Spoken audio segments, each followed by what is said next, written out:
Olá, que a graça do nosso Senhor e Salvador Jesus Cristo seja abundante em nossos corações. Sejam todos bem-vindos.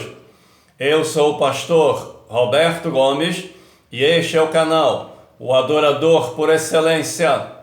Convido a todos que ainda não fizeram a sua inscrição, faça a sua inscrição, ative o sininho e compartilhe para que outras pessoas sejam abençoadas.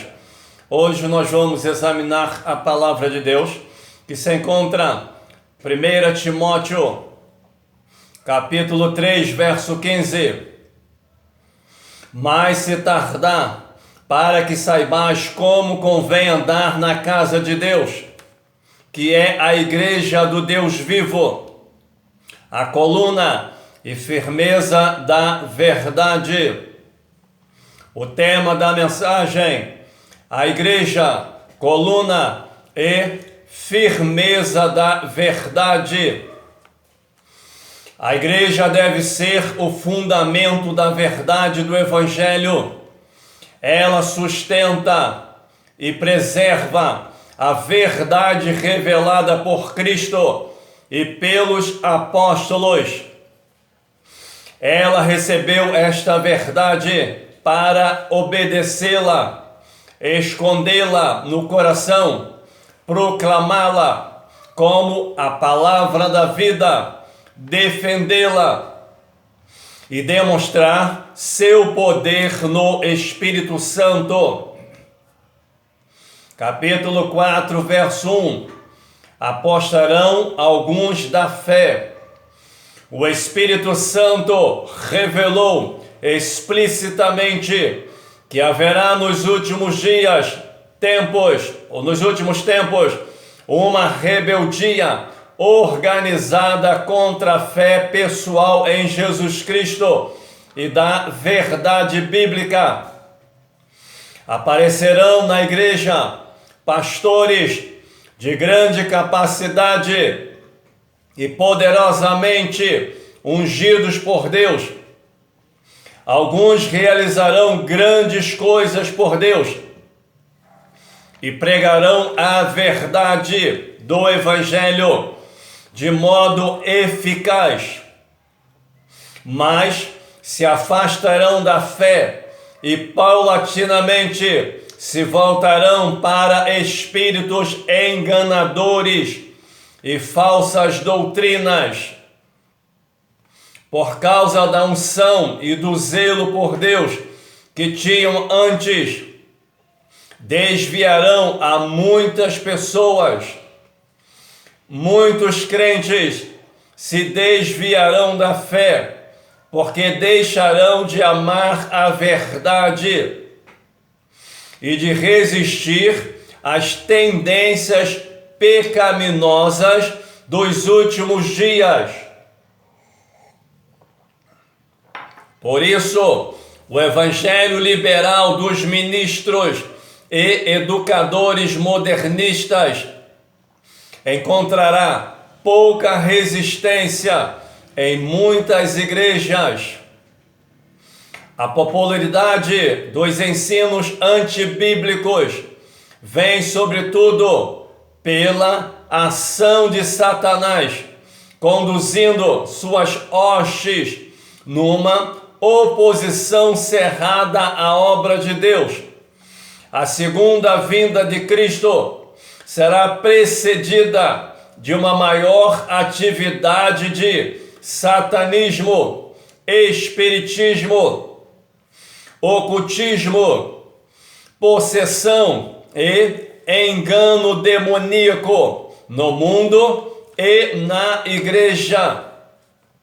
A proteção dos cristãos contra tais enganos e ilusões consiste na lealdade total a Deus e a sua palavra inspirada, e a conscientização de que homens de grandes dons e unção espiritual pode enganar-se e enganar os outros com sua mistura de verdade e falsidade.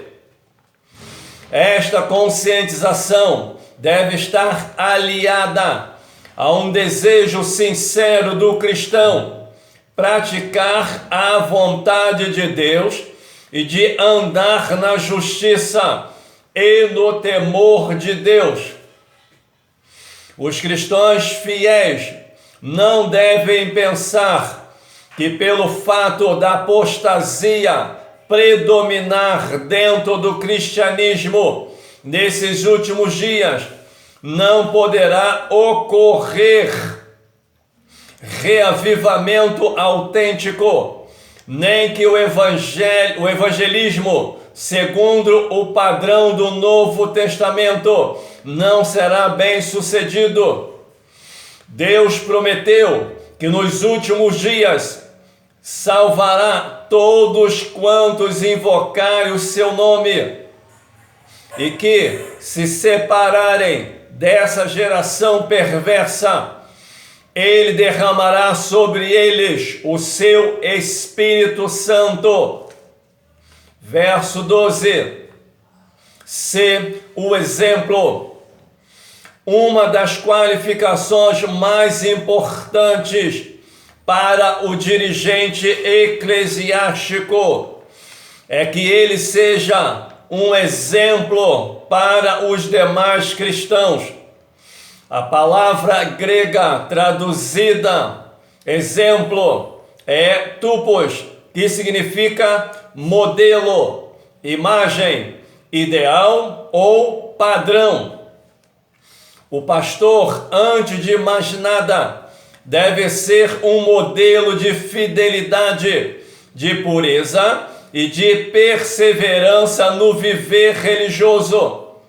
Somente deve ocupar o cargo de pastor da igreja o homem do qual a igreja possa dizer aos seus membros: este obreiro tem uma vida cristã digna de ser imitada. Verso 16: fazendo isto, te salvarás. Alguns deveres pastorais de Timóteo eram viver uma vida santa, permanecer receptivo à operação e dons do Espírito, ensinar a sã doutrina, guardar a fé, vigiar sua própria vida espiritual.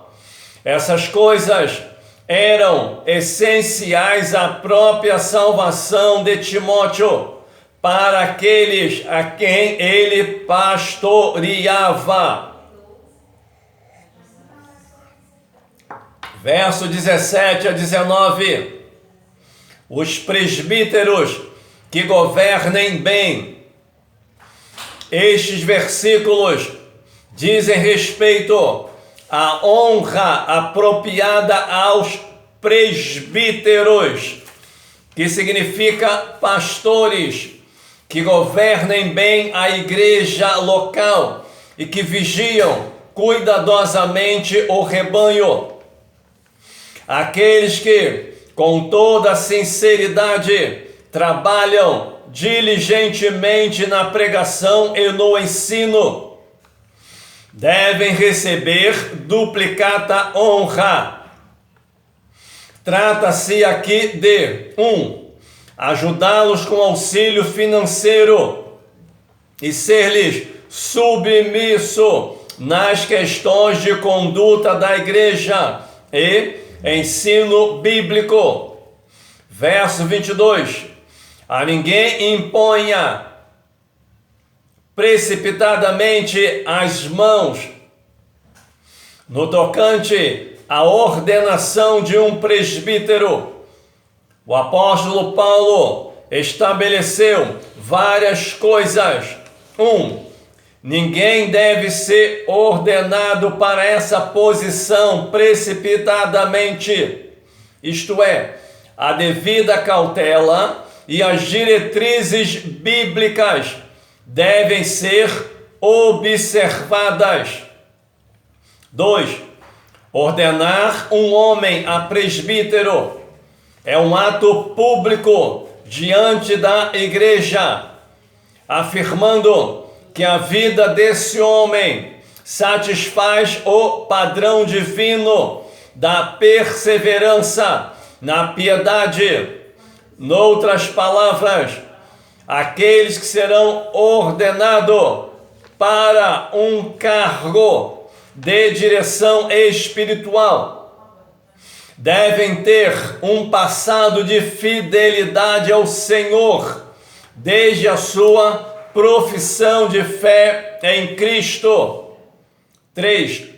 Se uma igreja ordena ou separa alguém precipitadamente, sem as qualificações para o ministério, está contrariando as diretrizes divinas e torna-se participante dos pecados desse homem.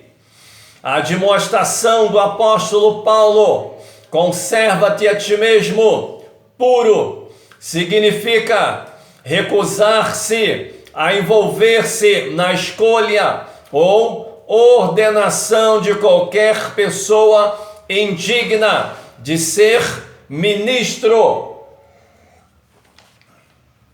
De JKIH, o texto em Hebreus 6, de 1 a 2, mostra que a doutrina da imposição de mãos é fundamental e necessária para uma vida estável. Essa doutrina é especialmente quando ministramos o avivamento coletivo. No passado, a imposição de mãos em qualquer forma de ministério era tratada com grande respeito e responsabilidade. Os antigos acreditavam que o contato físico, como impor as mãos sobre outra pessoa, por exemplo, resultava sempre em alguma forma de transmissão. O grau de relacionamento, transparência e responsabilidade e a pureza espiritual determinavam se as mãos seriam impostas sobre alguém, especialmente no caso de promoção ministerial, mudanças de posição e dons espirituais. As mãos eram colocadas sobre os indivíduos para lhes ministrar bênção, cura e o batismo com o Espírito Santo e para conceder-lhe autoridade, dons espirituais. Bastante cuidado e moderação eram tomados para evitar que o pecado de outra pessoa fosse associado ou recebido de forma prejudicial. Oremos. Senhor meu Deus e meu Pai, Pai de nosso Senhor e Salvador Jesus Cristo, com grande e tremendo és tu, ó Pai, não há outra além de ti, meu Pai. A tua palavra diz, meu Pai, lembra-te, ó Israel, o Senhor nosso Deus é o único. Amarás, pois, o Senhor teu Deus de todo o teu coração, de todo o teu entendimento, de todas as tuas forças, e amarás o próximo como Jesus nos amou. Eu te glorifico, meu Pai, te adoro na beleza da tua santidade, meu Pai. Aí está, meu Senhor, a exposição da tua palavra, a tua igreja, meu Deus, como coluna e firmeza da verdade, Pai. Que o Senhor venha fazer um grande despertamento e avivamento no meio do teu povo. Chama a tua igreja a responsabilidade e o compromisso, meu Pai, com a vida espiritual, com a santidade, meu Pai. Chame a consciência, meu Pai, do teu povo e desperta a tua igreja em o nome de Jesus. Amém. Que Deus abençoe a tua vida. Que Deus abençoe a tua casa, Que Deus abençoe a tua família. Que Deus abençoe esta nação e todos seus governantes. Em o nome de Jesus. Amém.